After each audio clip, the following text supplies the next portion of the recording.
আমি কৰিব পাৰোঁ আৰু মই ভাবোঁ যে যোগে আমাক শান্তি দিয়ে। দৈনন্দিন জীৱনত যোগাক যদি আমি অংগীকাৰ কৰোঁ, যোগা প্ৰণায়াম ধ্যান, তেতিয়া এক স্বাস্থ্যৱান সমাজৰ ৰচনা আমি কৰিব পাৰিম। স্বাস্থ্যমন্ত্ৰী হিচাপেও মোৰ অসমৰ ৰাইজৰ ওচৰত বিনতি আছে যে খোৱা বোৱাৰ ওপৰত আমি বিশেষ মন দিব লাগিব।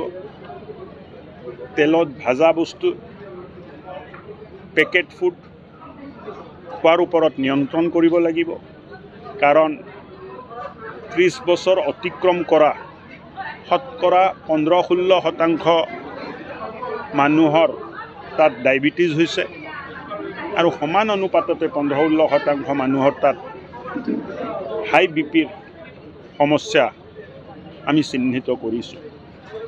হাই ব্লাড প্ৰেছাৰ, ডায়েবেটিছে এটা সময়ত বিভিন্ন ৰোগক জন্ম দিয়ে। হাই ব্লাড প্ৰেছাৰ আৰু ডায়েবেটিছ মেডিচিন খাই আমি নিৰ্মূল কৰিব নোৱাৰোঁ, মেনেজহে কৰিব পাৰোঁ। কিন্তু যোগ, ধ্যান, প্ৰণায়াম, শাৰীৰিক চৰ্চা, খেলা ধূলা, নৃত্য, মৰ্ণিং ইভিনিং ৱাকিং, ইয়াৰ জৰিয়তে বহুতখিনি প্ৰেছাৰ হওক বা ডায়েবেটিছ হওক বহুতখিনি নিয়ন্ত্ৰণ কৰা যায়।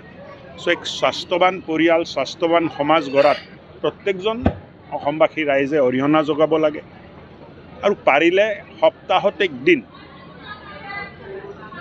সিদ্ধ ভোজন আমি কৰিব লাগে, বইল ফুড আমি খাব লাগে।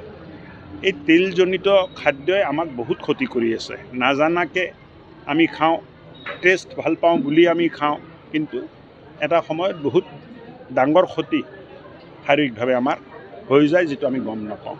আজি যোগ দিৱসৰ দিনা মই সকলো অসমবাসীক শুভেচ্ছা দিছোঁ আৰু এটা সংকল্প ল'বলৈ আহ্বান জনাইছোঁ যে আমি নিজেও স্বাস্থ্যৱান হৈ থাকিম, পৰিয়ালকো স্বাস্থ্যৱান কৰিম আৰু পৰিয়াল যেতিয়া স্বাস্থ্যৱান হ'ব, সমাজো স্বাস্থ্যৱান হ'ব। স্বাস্থ্যৱান হোৱাৰ বাবে যোগা, খোৱা বোৱাত আমাৰ বিশেষ ধ্যান আৰু ইয়াৰ জৰিয়তে এক ভাল পৰিৱেশ নিৰ্মাণ আমি কৰিব পাৰোঁ আৰু মই ভাবোঁ যে যোগে আমাক শান্তি দিয়ে। দৈনন্দিন জীৱনত যোগাক যদি আমি অংগীকাৰ কৰোঁ, যোগা প্ৰণায়াম ধ্যান, তেতিয়া এক স্বাস্থ্যৱান সমাজৰ ৰচনা আমি কৰিব পাৰিম। স্বাস্থ্যমন্ত্ৰী হিচাপেও মোৰ অসমৰ ৰাইজৰ ওচৰত বিনতি আছে যে খোৱা বোৱাৰ ওপৰত আমি বিশেষ মন দিব লাগিব। তেলত ভাজা বস্তু, পেকেট ফুড খোৱাৰ ওপৰত নিয়ন্ত্ৰণ কৰিব লাগিব, কাৰণ 30 বছৰ অতিক্ৰম কৰা শতকৰা 15-16% মানুহৰ তাত ডায়েবেটিছ হৈছে আৰু সমান অনুপাততে 15-16% মানুহৰ তাত হাই বিপিৰ সমস্যা আমি চিহ্নিত কৰিছোঁ। হাই ব্লাড প্ৰেছাৰ, ডায়েবেটিছে এটা সময়ত বিভিন্ন ৰোগক জন্ম দিয়ে। হাই ব্লাড প্ৰেছাৰ আৰু ডায়েবেটিছ মেডিচিন খাই আমি নিৰ্মূল কৰিব নোৱাৰোঁ, মেনেজহে কৰিব পাৰোঁ। কিন্তু যোগ, ধ্যান, প্ৰণায়াম, শাৰীৰিক চৰ্চা, খেলা ধূলা, নৃত্য, মৰ্ণিং ইভিনিং ৱাকিং, ইয়াৰ জৰিয়তে বহুতখিনি প্ৰেছাৰ হওক বা ডায়েবেটিছ হওক বহুতখিনি নিয়ন্ত্ৰণ কৰা যায়। চ' এক স্বাস্থ্যৱান পৰিয়াল, স্বাস্থ্যৱান সমাজ গঢ়াত প্ৰত্যেকজন অসমবাসী ৰাইজে অৰিহণা যোগাব লাগে আৰু পাৰিলে সপ্তাহত একদিন সিদ্ধ ভোজন আমি কৰিব লাগে, বইল ফুড আমি খাব লাগে।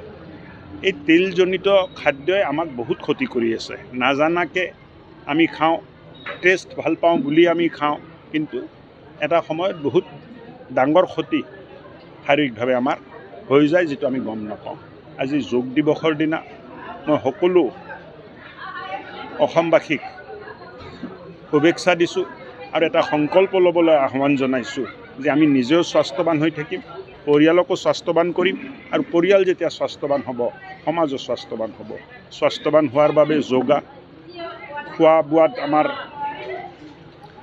বিশেষ ধ্যান আৰু ইয়াৰ জৰিয়তে এক ভাল পৰিৱেশ নিৰ্মাণ হ'ব বুলি মই আশা ৰাখিছোঁ।